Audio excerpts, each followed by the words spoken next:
عموماً لوگ انشاءاللہ کو انشاءاللہ اور الحمدللہ کو الحمدللہ کہتے ہیں۔ مثلاً انشاءاللہ میں آتا ہوں یا الحمدللہ طبیعت اچھی ہے۔ حالانکہ میں مدنی مذاکروں وغیرہ میں یہ کلمات کہنا کئی مرتبہ سکھا چکا ہوں، مگر پھر بھی صحیح نہیں کہتے کیونکہ غلط کہنے کی عادت پڑی ہوتی ہے۔ یوں ہی بہت سے لوگ قرآن کو قرآن کہتے ہیں۔ سوال ہے کہ چند لوگوں کا مل کر مسجد میں بلند آواز سے قرآن پاک پڑھنا کیسا ہے؟ جواب: چند لوگ مل کر مسجد میں بلند آواز سے قرآن پاک پڑھ رہے ہوتے ہیں، یہ طریقہ غلط اور ناجائز ہے۔ البتہ اگر ایک آدمی اس لیے بلند آواز سے قرآن پاک پڑھ رہا ہے کہ 2-4 آدمی دور بیٹھے سن رہے ہیں اور اس کی آواز سے نمازی یا دیگر قرآن پڑھنے والوں کو تکلیف نہیں ہو رہی، یعنی ان تک ایسی آواز نہیں جا رہی کہ جسے سمجھا جا سکے، تو یہ طریقہ صحیح ہے۔ بعض لوگ مسجد کی پہلی صف میں لائن میں بیٹھ کر زور زور سے تلاوت کر رہے ہوتے ہیں، بالخصوص رمضان میں ایسا ہوتا ہے، تو ایسا کرنا جائز نہیں۔ اسی طرح ہمارے یہاں تیجے اور چہلم میں یا ویسے ہی لوگ رمضان میں ختم قرآن کرواتے ہیں، جو کہ اچھا کام ہے، لیکن اس میں سب مل کر زور زور سے پڑھ رہے ہوتے ہیں، یہ درست نہیں۔ انہیں چاہیے کہ اتنی آواز سے پڑھیں کہ خود سنیں، دوسروں کو آواز نہ جائے۔ البتہ اگر کوئی ایک پڑھتا ہے اور سب توجہ سے سنتے ہیں تو یہ ٹھیک ہے۔ بعض لوگ دوسروں کو بتا رہے ہوتے ہیں کہ میں نے اعتکاف میں 3 قرآن ختم کیے، میں نے 5 قرآن ختم کیے، لیکن صحیح بات یہ ہے کہ ان میں سے اکثر کو درست طریقے سے سورہ فاتحہ، سورہ اخلاص، بلکہ اعوذ باللہ اور بسم اللہ پڑھنا بھی نہیں آتی، مگر وہ 5 مرتبہ قرآن پاک ختم کرنے کے ڈنکے بجا رہے ہوتے ہیں۔ ایسوں کو چاہیے کہ وہ بھلے پورے رمضان میں 1 مرتبہ پورا قرآن کریم ختم کر لیں یا پھر آدھا یا 10 پارے پڑھیں، مگر درست مخارج کے ساتھ پڑھیں۔ اگر قرآن پاک صحیح مخارج کے ساتھ پڑھنا نہیں آتا تو سیکھنا ضروری ہے۔ آج کل لوگوں کو سب کچھ آتا ہے مگر قرآن پاک صحیح پڑھنا نہیں آتا۔ خدا کی قسم یہ بڑی محرومی اور بد نصیبی کی بات ہے۔ اردو آتی ہے، انگلش بہت اچھی آتی ہے، یہاں تک کہ بعض لوگ فخریہ کہتے ہوں گے کہ اردو سے میری انگریزی اچھی ہے، مگر ایسوں کو قرآن پاک دیکھ کر بھی پڑھنا نہیں آتا اور وہ پڑھے لکھے بھی کہلاتے ہیں، حالانکہ ایسے لوگ کس طرح پڑھے لکھے کہلائے جا سکتے ہیں؟ پیارے پیارے اسلامی بھائیوں، الحمدللہ عاشقان رسول کی دینی تحریک دعوت اسلامی کے تحت مدرسۃ المدینہ برائے بالغان کے نام سے ہزاروں مدارس قائم ہیں اور عام طور پر یہ عشاء کے بعد علاقوں کی مساجد میں لگائے جاتے ہیں۔ ان میں دعائیں، طہارت اور نماز وغیرہ کے احکام سکھائے جاتے ہیں، لہٰذا آپ ان میں داخلہ لیجئے۔ مدرسۃ المدینہ برائے بالغان پڑھنے میں کوئی پیسہ نہیں لگتا، جبکہ انگلش یا کوئی زبان سیکھنی ہو تو کوچنگ سینٹر جانا پڑتا ہے، رٹے لگانے پڑتے ہیں، پیسے دینے پڑتے ہیں، اور اس کے لیے لوگ بیچارے کیا کیا کرتے ہیں۔ لیکن قرآن پاک مفت میں پڑھاؤ تب بھی پڑھنے کے لیے نہیں آتے اور کہتے ہیں کہ ہمیں یاد نہیں ہوتا، اور اگر پڑھتے بھی ہیں تو اس انداز سے کہ قاعدہ پڑھا پھر اسے وہیں رکھ دیا اور دوسرے دن آ کر کھولا، تو اس طرح کہاں سے یاد ہوگا؟ دنیوی علوم میں سے بہت کچھ یاد کر لیتے ہیں مگر قرآن کریم کو مخارج کے ساتھ پڑھنے سے قاصر ہوتے ہیں۔ جب دنیوی علوم سیکھنے کے لیے آپ کوشش کرتے ہیں تو قرآن پاک مخارج کے ساتھ پڑھنے کے لیے بھی کوشش کرنا پڑے گی۔ بعض لوگ عذر بناتے ہیں کہ ہمارے پاس وقت نہیں، مگر حقیقت یہ ہے کہ وقت ہے لیکن پڑھنے کا جذبہ نہیں۔ اللہ پاک جذبہ نصیب فرمائے، آمین بجاہ النبی الامین صلی اللہ تعالی علیہ وآلہ وسلم۔ سوال ہے، کیا نماز عصر کے بعد قرآن پاک پڑھ سکتے ہیں؟ جواب: جی ہاں، نماز عصر کے بعد تلاوت کر سکتے ہیں، البتہ سورج ڈوبنے سے 20 منٹ پہلے، سورج نکلنے کے 20 منٹ بعد اور نصف النہار شرعی سے لے کر ظہر کا وقت شروع ہونے تک یہ 3 اوقات مکروہ ہیں۔ اگرچہ ان 3 اوقات میں تلاوت قرآن کریم کرنا جائز ہے، مگر بہتر یہ ہے کہ ان میں دیگر اذکار یا دروشی پڑھا جائے۔ مگر کوئی ان 3 اوقات میں تلاوت قرآن کرتا ہے تو گناہ گار نہیں ہوگا۔ سوال ہے، رمضان المبارک میں کتنی مرتبہ قرآن پاک ختم کرنا چاہیے؟ جواب، تراویح میں 1 بار قرآن پاک ختم کرنا سنت ہے۔ اس کے علاوہ جتنی توفیق ملے اتنا پڑھا جائے کہ ثواب کا کام ہے اور افضل ہے۔ ہمارے امام اعظم ابو حنیفہ رحمۃ اللہ تعالی علیہ 1 قرآن دن میں، 1 قرآن رات میں اور 1 قرآن پورے مہینے کی تراویح میں ختم فرمایا کرتے تھے۔ یوں آپ رحمۃ اللہ علیہ رمضان المبارک میں 61 قرآن پاک ختم فرماتے تھے۔ سوال ہے، ہمارے یہاں نماز عشاء کے بعد سورہ ملک کی تلاوت کی جاتی ہے تو قاری صاحب تلاوت مکمل کرنے کے فوراً بعد اللہ رب العالمین کہتے ہیں، پھر اس کے بعد صدق اللہ مولانا العظیم پڑھتے ہیں، ایسا کرنا کیسا ہے؟ جواب، فتاوی حدیثیہ میں ہے کہ سورہ ملک ختم کرنے کے بعد اللہ رب العالمین کہنا مستحب ہے۔ صدق اللہ مولانا العظیم کہنے میں بھی کوئی حرج نہیں ہے کہ اس کا مطلب ہے اللہ پاک نے سچ فرمایا۔ یقیناً اللہ پاک نے سچ فرمایا، ہم بھی اس کو سچ مانتے ہیں۔ سوال ہے کہ بعض حفاظ قرآن دوران حفظ 15 پاروں کی تلاوت کر لیتے ہیں، لیکن حفظ کرنے کے بعد انہیں آدھا پارہ تلاوت کرنے کی بھی توفیق نصیب نہیں ہوتی، ایسوں کے بارے میں کیا فرماتے ہیں؟ جواب، واقعی بعض حفاظ قرآن حفظ قرآن کے بعد دوبارہ قرآن کریم کھول کر نہیں دیکھتے اور گھنٹوں گھنٹوں گپیں مارنے میں گزار دیتے ہیں۔ نیز سوشل میڈیا استعمال کرتے وقت انہیں پتہ ہی نہیں چلتا کہ وہ پلک جھپکنے میں کہاں سے کہاں نکل گئے۔ اسلامی بہنوں کا حال اس سے برا ہے۔ یاد رکھیے، حفظ کرنا تو آسان ہے مگر حفظ رکھنا مشکل ہے۔ نیز یہ بات بھی ذہن میں بٹھا لیجئے کہ قرآن کریم عموماً سال، 2 سال یا 3 سال میں مکمل حفظ ہو جاتا ہے، لیکن اسے عمر بھر یاد رکھنا اور پڑھنا ہوتا ہے۔ لہٰذا جن حفاظ کرام سے بن پڑے وہ روزانہ قرآن کریم کی 1 منزل تلاوت کیا کریں۔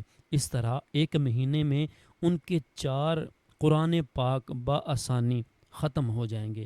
اگر 1 منزل نہیں پڑھ سکتے تو کم از کم روزانہ 1 پارہ تلاوت کر لیا کریں کہ غیر حافظ کے مقابلے میں انہیں اتنا پڑھنے میں زیادہ دیر نہیں لگے گی۔ یاد رہے، 1 پارہ بھی تجوید و قرات کی رعایت کے ساتھ پڑھنا ضروری ہے، جیسے مدات وغیرہ۔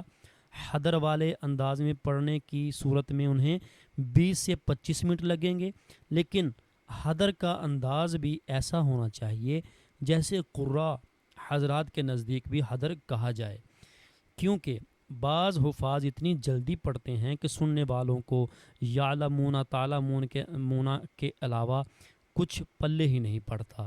نیز وہ الفاظ و حروف چبا جاتے ہیں اور مدات وغیرہ کا بالکل بھی خیال نہیں رکھتے۔ جو حافظ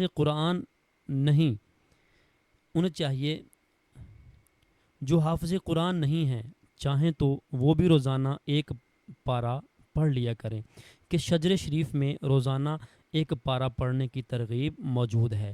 بہرحال اللہ پاک جسے توفیق دے وہی خوش نصیب تلاوت قرآن کرنے میں کامیاب ہوتا ہے، ورنہ حقیقت یہ ہے کہ کئی لوگوں کا تلاوت قرآن میں دل نہیں لگتا۔ سوال ہے، اگر کوئی قرآن کریم کی تلاوت کے دوران پڑھنے میں غلطی کر رہا ہو تو کیا مجمع میں اس کی اصلاح کر سکتے ہیں؟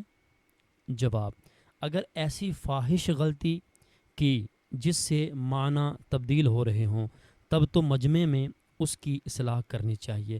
جب کہ فساد کا اندیشہ نہ ہو۔ اگر تجوید کی غلطی کی جیسے غنہ یا اخفا نہیں کیا تو اسے بھرے مجمع میں نہ ٹوکا جائے بلکہ علیحدہ حکمت عملی اور نرمی سے توجہ دلا دی جائے۔ سوال ہے کہ چلتے پھرتے چپل پہن کر یا بے وضو قرآن پاک پڑھنا کیسا؟ جواب: بے وضو قرآن کریم پڑھنا جائز ہے، لیکن قرآن کریم کو بے وضو چھونا جائز نہیں۔ نیز چپل پہن کر قرآن پاک پڑھنے میں حرج نہیں۔ سوال ہے روزانہ کتنا قرآن پاک پڑھنا چاہیے؟ جواب: اگر پورا قرآن پاک بھی پڑھ لیا تب بھی ناجائز نہیں ہے۔ روزانہ کتنا پڑھنا چاہیے؟ تو شجرہ قادریہ میں روز کا ایک پارہ تلاوت کرنا لکھا ہے تاکہ ایک مہینے میں ایک بار قرآن کریم ختم ہو جائے۔ ہمارے بعض طلباء ایسے بھی ہیں جو روزانہ قرآن کریم کی ایک منزل ختم کرتے ہیں۔ قرآن کریم میں 7 منزلیں ہیں تو وہ 7 دن میں قرآن کریم ختم کر لیتے ہیں۔ لہٰذا جتنا پڑھ سکتا ہے پڑھے اور کوشش کرے جب تک دل لگا ہوا ہے پڑھتا رہے۔ سوال ہے بس میں ایئر فون کے ذریعے ریکارڈ شدہ قرآن کریم کی تلاوت سن رہے تھے، اس میں آیت سجدہ آ گئی تو یہ سجدہ سر کو جھکا لینے سے ادا ہو جائے گا؟ جواب: ریکارڈ شدہ تلاوت میں آیت سجدہ سننے سے سجدہ واجب نہیں ہوگا اور سر جھکانے کی کوئی فارمیلٹی کرنے کی بھی حاجت نہیں ہے۔ سوال ہے مدنی چینل پر اگر لائیو آیت سجدہ سنی تو کیا سجدہ تلاوت واجب ہو جائے گا؟ جواب: مدنی چینل یا کسی بھی چینل پر اگر لائیو براہ راست آیت سجدہ سنی تو سجدہ تلاوت واجب نہیں ہوگا۔ سوال: اگر کسی کے کئی سجدہ تلاوت رہ گئے ہوں تو ان کو ادا کرنے کا کیا طریقہ ہے؟ جواب: جتنے سجدے رہ گئے ہیں وہ ادا کرے، اللہ اکبر کہہ کر سجدہ کرے، سجدے میں 3 بار سبحان ربی الاعلیٰ پڑھے، پھر بیٹھ جائے اور دوبارہ اللہ اکبر کہہ کر اسی طرح کرے، یوں جتنے سجدے ہیں سب مکمل کر لے۔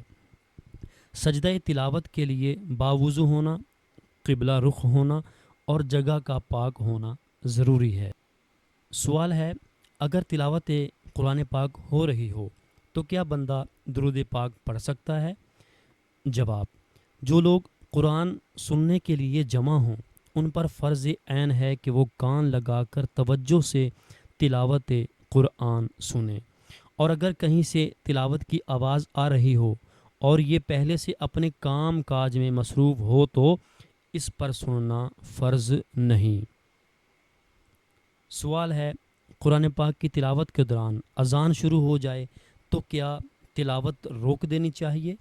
جواب: جی ہاں، تلاوت روک کر اذان کا جواب دینا چاہیے، البتہ جس آیت کی تلاوت کر رہے ہوں اس کو پورا کر لینا چاہیے یا کم از کم اتنا حصہ پڑھ لینا چاہیے جس سے معنی پورے ہو جائیں۔ اذان کے علاوہ بھی جب تلاوت روکنی ہو تو آیت پوری پڑھنے کے بعد روکنی چاہیے۔ اسی طرح نعت شریف پڑھ رہے ہوں تو اس کا شعر بھی مکمل کر کے نعت شریف روکنی چاہیے۔ مدنی چینل آف کرنا ہو اور اس پر تلاوت یا نعت آ رہی ہو، اس میں بھی اسی بات کا لحاظ رکھنا چاہیے کہ آیت یا شعر پورا ہو جائے تب مدنی چینل آف کیا جائے۔ میری بہت پرانی عادت ہے کہ جیسے بیان کے لیے جاتا تھا یا مدنی مذاکرے کے لیے جب بھی آتا ہوں اور تلاوت ہو رہی ہوتی ہے یا کوئی مسئلہ یا حکایت بیان ہو رہی ہوتی ہے تو اگر کبھی میری توجہ نہ رہے تو درمیان میں ہی آ جاتا ہوں، ورنہ پیچھے ہی رک جاتا ہوں تاکہ تلاوت ختم ہو جائے اور مسئلہ یا حکایت پوری ہو جائے، ورنہ لوگ کھڑے ہو جائیں گے اور نعرے لگانا شروع کر دیں گے جس سے تلاوت وغیرہ درمیان میں رک جائے گی یا پڑھنے سننے میں خلل آئے گا۔ سوال ہے قبرستان میں بلند آواز سے قرآن کریم پڑھنا کیسا ہے؟ جواب: اچھی چیز ہے جب کہ کوئی اور رکاوٹ نہ ہو۔ سوال: جاب یعنی نوکری کے دوران قرآن پاک کی تلاوت کر سکتے ہیں؟ جواب: اگر پرائیویٹ جاب غیر سرکاری نوکری ہے تو سیٹھ نے اجازت دے رکھی ہے، پھر تو کوئی مسئلہ نہیں۔ حلال طریقے سے کمانے کے 50 مدنی پھول، صفحہ نمبر 19 مفہوماً۔ اور اگر ایسی جاب ہے جس کے دوران تلاوت کرنے سے آپ کے کام میں فرق نہیں پڑتا، تب بھی جائز ہے۔ جیسے بنگلوں پر چوکیدار ڈیوٹی دیتے ہیں، یہ بیٹھے بیٹھے تلاوت کر رہے ہوں یا تسبیح لے کر درود شریف پڑھ رہے ہوں تو اس میں کوئی حرج نہیں ہے، جیسا موقع ہوگا ویسی اجازت ہوگی۔ سوال ہے، اگر سورہ یاسین پڑھنے سے 10 قرآن پاک ختم کرنے کا ثواب ملتا ہے تو ہم پورا قرآن پاک پڑھیں یا صرف سورہ یاسین پڑھ لیں؟ جواب: سورہ یاسین کی تلاوت سے 10 قرآن پاک ختم کرنے کا ثواب ملتا ہے۔ اسی طرح 3 بار سورہ اخلاص پڑھنے سے پورا قرآن پڑھنے کا ثواب ملتا ہے، لیکن پھر بھی قرآن پاک کی تلاوت کرنی چاہیے۔ نیز والدین کو رحمت کی نظر سے دیکھیں تو ایک مقبول حج کا ثواب ملتا ہے۔ اب اگر دن میں 100 بار دیکھیں گے تو 100 حج کا ثواب ملے گا، لیکن اس کے ساتھ ساتھ کعبے کا طواف بھی کرنا چاہیے، صفا و مروہ کی سعی بھی کرنی چاہیے، نیز میدان عرفات کا وقوف بھی کرنا ہے، یعنی ان مقدس مقامات پر حاضر ہو کر بھی حج کرنا ہے، اور گھر میں والدین کی زیارت کر کے گھر میں بھی حج کا ثواب کمانا ہے۔ سوال ہے، ٹوپی پہنے بغیر قرآن مجید پڑھنا کیسا ہے؟ جواب: جائز ہے، لیکن ادب یہی ہے کہ ننگے سر نہ ہوں۔ مستحب یہ ہے کہ تلاوت قرآن مجید کے لیے امامہ پہنے، عمدہ لباس پہنے، خوشبو لگائے اور کعبہ شریف کی طرف رخ کر کے 2 زانوں ہو کر بیٹھے۔ جتنا ادب کے ساتھ بیٹھ کر تلاوت کرے گا اتنی زیادہ برکتیں پائے گا۔ سوال ہے، تجوید کی اہمیت اور قرآن کریم غلط مخارج سے پڑھنے کے سبب ہونے والی غلطیوں کی چند مثالیں بیان فرما دیجیے۔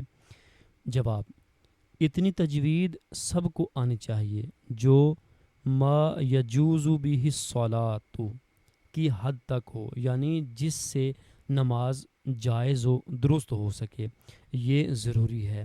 یاد رکھیے، نماز میں جتنا قرآن پاک پڑھنا فرض اور واجب ہے اتنا ہی یاد ہونا بھی ضروری ہے۔ عام طور پر رمضان شریف میں لوگوں میں ایسا جذبہ ہوتا ہے کہ وہ پورے قرآن کریم کی تلاوت کر لیتے ہیں۔ بعض خوش نصیب تو ماشاء اللہ 1 سے زیادہ قرآن کریم ختم کرتے ہیں، مگر انہیں چاہیے کہ کسی قاری کو اپنا قرآن پاک سنا دیں اور اس سے رہنمائی لے لیں کہ آیا وہ صحیح پڑھتے ہیں یا نہیں۔ اللہ نہ کرے اگر صحیح پڑھنا نہیں آتا ہوگا تو ایک بار سورہ فاتحہ صحیح پڑھنا 100 مرتبہ ایسا قرآن پاک ختم کرنے سے افضل ہوگا۔ الحمدللہ دعوت اسلامی کے تحت مدرسۃ المدینہ آن لائن سروس موجود ہے، جس کے ذریعے قرآن کریم بھی پڑھنا سکھایا جاتا ہے، نماز بھی سکھائی جاتی ہے، اور بھی بہت سارے کورسز اس شعبے کے تحت کروائے جاتے ہیں۔ یہ تمام کورسز گھر بیٹھے کیے جا سکتے ہیں، لہٰذا مدرسۃ المدینہ آن لائن سروس کے ذریعے گھر بیٹھے اپنا قرآن پاک درست کر لیجئے۔ بہرحال قرآن کریم غلط پڑھنے کے تعلق سے میں نے کچھ الفاظ لکھے تھے، ان میں سے چند الفاظ عرض کرتا ہوں جن کو غلط پڑھنے سے ان کے معنی بدل جاتے ہیں۔ قرآن کریم غلط پڑھنے کی چند مثالیں۔ نمبر 1، ایک حرف کو دوسرے حرف کے ساتھ بدلنے سے معنی بدل جاتے ہیں۔ مثلا کئی لوگوں کو الحمدللہ میں موجود لفظ حمد کی ہا کو حلق سے نکالنا نہیں آتا، لہٰذا وہ الحمدو پڑھتے ہیں۔ الحمدو اور الحمدو میں کیا فرق ہے ملاحظہ کیجئے۔ حمد کا معنی ہے خوبی، تعریف۔ اگر الحمدللہ کی جگہ الحمدو پڑھا تو اس کے جو معنی بنیں گے وہ کہنے کی ہمت نہیں ہے، لیکن حمد کے معنی عرض کر دیتا ہوں۔ حمد کا معنی ہے آگ کا دھیما ہونا، ہلکا ہونا۔ نمبر 2، قل هو اللہ احد۔ ترجمہ کنز ایمان، تم فرماؤ وہ اللہ ہے، وہ ایک ہے۔ قل دو نقطوں والے قاف سے آتا ہے، جبکہ دوسرا ڈنڈی والے کاف سے آتا ہے، یعنی کل۔ قل کے معنی ہے کہہ دو یا فرما دو، جبکہ ڈنڈی والے کاف سے کل کا معنی ہے کھا۔ ذرا سوچئے دونوں میں کتنا فرق ہے۔ نمبر 3، قالو۔ قالو کا معنی ہے انہوں نے کہا، جبکہ ڈنڈی والے کاف سے کالو پڑھا جائے تو معنی ہوگا انہوں نے ناپا، انہوں نے پیمائش کی۔ نمبر 4، اللہ پاک کی ایک صفت علیم ہے۔ اگر اس لفظ کو عین سے پڑھیں تو معنی ہوگا جاننے والا۔ قرآن پاک میں انہو علیم بذات الصدور۔ ترجمہ کنز ایمان، بے شک وہ دلوں کی بات جانتا ہے۔ جبکہ الف سے علیم پڑھا جائے تو معنی ہوگا دردناک۔ ذرا سوچئے دونوں میں کتنا فرق ہے۔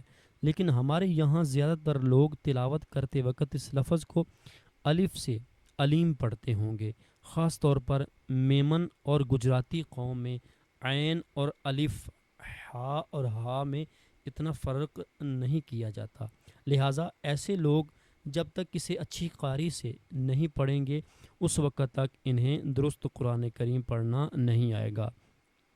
اپنے مخارج درست کرنے کے لیے مدرسۃ المدینہ میں داخلہ لے لیجئے، انشاءاللہ مخارج درست ہو جائیں گے۔ نمبر 5 ہے علامہ۔ عین سے پڑھیں تو معنی ہوگا جھنڈا یا پرچم، جبکہ الف سے علامہ پڑھا جائے تو معنی ہوگا غم۔ نمبر 6 عمالہ۔ عین سے پڑھیں تو معنی ہوگا کام، اگر الف سے عمالہ پڑھا جائے تو معنی ہوگا امید۔ نمبر 7 سورہ کوثر میں ہے ونحر۔ ترجمہ کنز ایمان، اور قربانی کرو۔ اگر اس کو ہا سے ونحر پڑھیں گے تو معنی ہوگا اور جھڑک یا ڈانٹ۔ ذرا سوچئے دونوں میں کتنا فرق ہے۔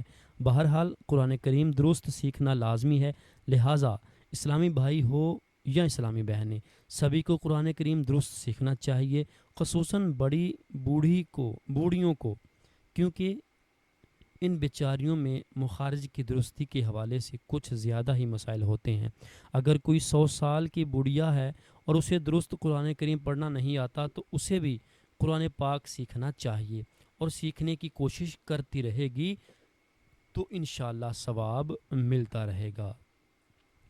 سوال ہے، تلاوت کے دوران اگر سجدہ تلاوت آ جائے تو کیا وہیں رک کر سجدہ کرنا چاہیے؟ بعض لوگ تلاوت ختم کرنے کے بعد سجدہ کرتے ہیں، ایسا کرنا کیسا ہے؟ جواب، اگر کوئی رکاوٹ نہ ہو تو اسی وقت سجدہ کرنا بہتر ہے، البتہ بعد میں کیا تب بھی گناہ نہیں ہے۔ جب سجدہ واجب ہو گیا تو وہ واجب ادا کرنا ہی ہے۔ امیر اہل سنت دامت برکاتہم العالیہ کے قریب بیٹھے ہوئے مفتی صاحب نے فرمایا، اگر بندہ باوضو ہے تو اسی وقت سجدہ تلاوت کر لینا بہتر ہے، اور بلا ضرورت تاخیر کرنا مکروہ تنزیہی ہے۔ سوال ہے، سورہ یاسین کو وظیفے کے طور پر پڑھنا کہ میرا فلاں کام ہو جائے، کیا یہ جائز ہے؟ جواب، سورہ یاسین شریف بطور وظیفہ یا کسی حاجت کے لیے پڑھنا جائز ہے۔ حاجت ناجائز ہو تو پھر الگ بات ہے، جائز حاجت کے لیے پڑھنے میں کوئی حرج نہیں ہے۔ وظیفہ کرنا ہے تو اس کی کوئی مخصوص تعداد ہوگی، اور ایسے کام کسی کی رہنمائی میں کیے جاتے ہیں، الگ سے کرنے میں رسک ہوتا ہے کہ چوٹ نہ لگ جائے۔ پہلے تو یاسین شریف کسی قاری صاحب کو سنا دیں کہ صحیح پڑھ سکتے بھی ہیں یا نہیں۔ صحیح پڑھ سکتے ہیں تو کسی صاحب اجازت کی صحبت میں رہ کر اس کی رہنمائی میں اس کا ورد کیا جائے۔ عام طور پر رہنما کم ہی ملتے ہیں۔ میرا تو مشورہ یہ ہے کہ مصیبتوں سے بچنے کے لیے اور بھی اوراد و وظائف ہیں، ان کا ورد کریں اور صلاۃ الحاجات پڑھیں، کیونکہ وظیفوں کی چوٹیں کھائے ہوئے میں نے دیکھے ہیں۔ بعض اوقات ایسی چوٹ لگتی ہے جس کا درست ہونا مشکل ہوتا ہے، علاج اثر نہیں کرتا، دماغ فیل ہو جاتا ہے، پھر وہ پتھر مارتے اور گالیاں نکالتے ہیں۔ ایسوں کو سنبھالنے کے لیے گھر میں زنجیروں سے باندھنا اور نہ جانے کیا کیا کرنا پڑتا ہے، یوں سارا خاندان اس میں تباہ ہو کر رہ جاتا ہے۔ لہٰذا بغیر کسی رہنما کے اس طرح کے وظائف نہ کیے جائیں۔ اگر آپ کسی جامع شرائط پیر صاحب کے مرید ہیں جن کی شریعت کے مطابق پوری داڑھی ہے اور وہ عالم دین ہیں، تو ان کے شجرے میں دیے گئے مختصر اوراد و وظائف پڑھیں۔ میرا مشورہ یہی ہے، ہر درد کی دوا ہے صلی علی محمد۔ درود شریف کی کثرت بہت بڑا وظیفہ ہے، اس کی برکت سے انشاءاللہ عز و جل سارے مسائل حل ہو جائیں گے۔ سوال ہے، کیا گھر میں ریکارڈ شدہ تلاوت قرآن لگا کر کام کاج کر سکتے ہیں؟ جواب، ریکارڈ شدہ تلاوت قرآن پاک سننے کے وہ آداب نہیں ہیں جو براہ راست یعنی بغیر ریکارڈ والی تلاوت سننے کے ہیں، چونکہ ریکارڈ شدہ تلاوت میں بھی قرآن کریم پڑھا جاتا ہے، لہٰذا اگر کوئی سننے والا ہو تو اسے بند کر دیا جائے۔ یوں ہی ریکارڈ شدہ نعت شریف بھی چلائی جاتی ہے، وہ بھی اگر سننے والا نہ ہو تو بند کر دینی چاہیے۔ جی ناظرین، امید ہے آپ نے ہماری یہ ویڈیو مکمل دیکھی ہوگی اور آپ کو بہت زیادہ علم دین حاصل ہوا ہوگا، بہت فائدہ حاصل ہوا ہوگا۔ اگر آپ اسی طرح کی مزید اچھی ویڈیو دیکھنا چاہتے ہیں تو ہمارے چینل فیضان حدیث ٹی وی کو سبسکرائب کیجئے اور ساتھ ہی بیل نوٹیفیکیشن کو آل پہ پریس کر دیجئے۔ آل پہ پریس کرنے کا فائدہ آپ کو یہ ہوگا کہ ہماری ہر آنے والی نئی ویڈیو آپ کو سب سے پہلے مل جایا کرے گی۔